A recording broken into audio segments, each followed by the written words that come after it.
Hello everyone. So இன்றைக்கி work போயிட்டுருக்கும்போது தான் யோசிச்சுட்டே போயிட்டுருந்தேன்.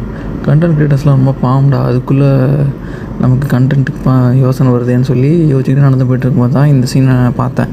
இப்போ இந்த வீடியோ பாருங்கள்.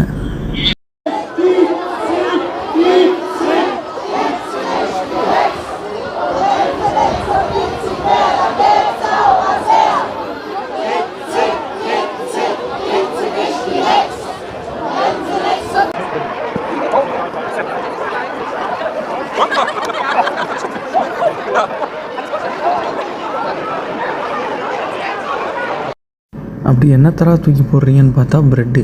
ஏன்டா டே, எப்போ பார்த்தாலும் ப்ரெட்டு தின்னு நாக்கு செத்து போச்சுன்னா எனக்கு டே ஏதாவது பிரியாணி பாக்கெட் தூக்கி போட மாட்டிங்களாடா அப்படின்ட்டு தோணுது. ஆனால் அது நடக்காது, நமக்கே தெரியும். ஸோ நமக்கு ஒரு 2-3 ப்ரெட்டு கிடச்சிது. அதுக்கப்புறமா நமக்கு வந்து ஹாய் சொன்னாங்க. ஹாய் சொல்லிட்டு ஒரு ஆரஞ்சு ஒன்று கொடுத்தாங்க. ஸோ வாங்கிட்டு கிளம்பியாச்சு. இது என்ன ஃபங்க்ஷன் என்ன ஏதுன்னு சொல்லி என்ன கேட்காதீங்க. இப்போ அடித்தேன், அதை சொல்லி எதுக்கு போர் அடிச்சுக்கிட்டு நான் அதெல்லாம் எதுவும் சொல்ல. வீடியோ பார்த்தீங்கன்னா நல்லா இருந்துச்சா, லைக் கமெண்ட் பண்ணுங்கள். பாய்.